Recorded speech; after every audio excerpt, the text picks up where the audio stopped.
दाता साहब ने लिखा है कि हजरत अब्दुल्ला इब्न उमर रदी अल्लाह ताला अन्हु फरमाते, मैं किसी सफर पे जा रहा था तो मदीने से बाहर निकला, सहरा का इलाका था। तो दाता साहब फरमाते हैं कि हजरत अब्दुल्ला इब्न उमर कहते हैं, मैंने सहरा में एक चरवाहा बकरियां चराते हुए देखा, बकरियां चरा रहा था। फरमाने लगे कि मैंने भी थोड़ी देर वहां रुकना था, सस्ताने के लिए, आराम करने के लिए। वहां मैं बैठ गया तो मैंने देखा कि एक कुत्ता कहीं से भागा भागा आया।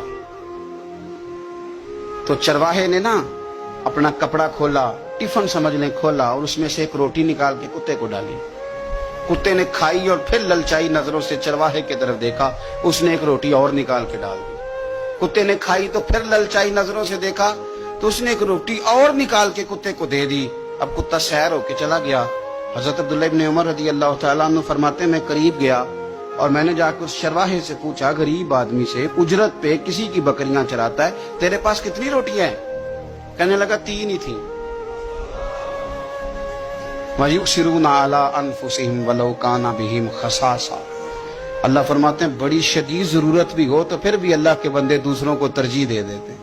तो हजरत अब्दुल्ला इब्न उमर रज़ी अल्लाह तआला अन्हु फरमाते हैं, मैंने उसे कहा कि तूने 3 ही दे दी, अब क्या करोगे? कहने लगा, हुजूर ये सहरा है, कुत्ते सहरा में नहीं होते, कुत्ते तो ज्यादातर आबादियों के करीब रहते हैं, यहाँ कुत्ते नहीं पाए जाते। तो ये मुझे देख के ना कि मैं बैठा हुआ हूं तो ये आया था इस उम्मीद पर कि कुछ मिलेगा। तो हुजूर वो भूखा भी था, मैंने एक रोटी दी तो फिर लगा भूखा है, दूसरी दी तो फिर लगा भूखा है, मैंने 3 दे दी। उस बेचारे को पता नहीं को देगा कि नहीं देगा, मैं तो शाम को घर जाके खा लूंगा, इसलिए मैंने उसे दे दी। माला वाले सखी नहीं होंगे, सखियां कोल माल नहीं होंदा, इथे उथे दोमी जहानी सखी कंगाल नहीं होंदा। हजरत अब्दुल्ला इब्न उमर कहते हैं, मैं जिस सफर पे जा रहा था वहां से मैं वापस आ गया। मैंने पता किया किसका गुलाम है, का फुलां बिन फुलां का। कहते पहले मैंने गुलाम खरीदा, फिर वो जितनी बकरियां थी वो सारी खरीदी, फिर जिस बाड़े में वो बकरियां बांधता था वो भी सारी खरीदी। फिर शाम को मैं उससे मिला, मैंने बकरियां भी उसे दे दी, बाड़ा भी उसे दे दिया। तो वो मुझे कहने लगा, हुजूर ये क्या है? तो मैंने कहा, तूने सखावत की थी ना, तो मेरे रब ने तुझे इनाम अता फरमाया। और दाता साहब कहते हैं वो सखी बड़ा था, जनाब ने उसे दिया, उसने वो भी अल्लाह के रास्ते में खैरात कर दिया। अपनी जिंदगी में देने वाला मिजाज बनाए। अब तो दोस्तियां, यारियां, ताल्लुक, नाते इस बुनियाद पे हैं कि नफा ले कैसे सकते हैं, सामने वाले को इस्तेमाल कैसे करना है। ये कमजोर लोगों की अलामत, ये छोटे लोगों की अलामत, बुज़दिलों की अलामत। दिलेर लोग जो होते हैं वो नफे लेते नहीं। खैरुन्नास मन यनफउन्नास।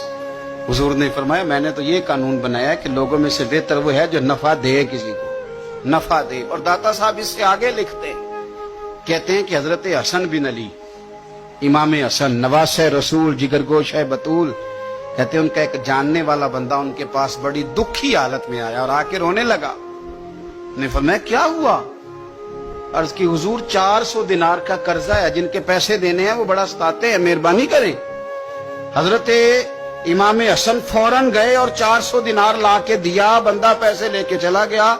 इमाम हसन घर जाके रोए, बड़े दर्द से रोए, फूट फूट के रोए। घर वालों ने कहा, हुजूर पैसे दिए, रोते क्यों हैं? फरमाने लगे, रो इसलिए रहा हूं कि वो मेरा जानने वाला था, उस बेचारे को आके कहना पड़ा है कि मैं मजबूर हूं। मैं जो उसे जानता था तो मुझे जानने वालों का खुद ध्यान रखना चाहिए, मुझे खबर होनी चाहिए थी कि आज किस किस जगह जरूरत है। ये क्या सखावत हुई कि कोई दरवाजे पे आके मांगे।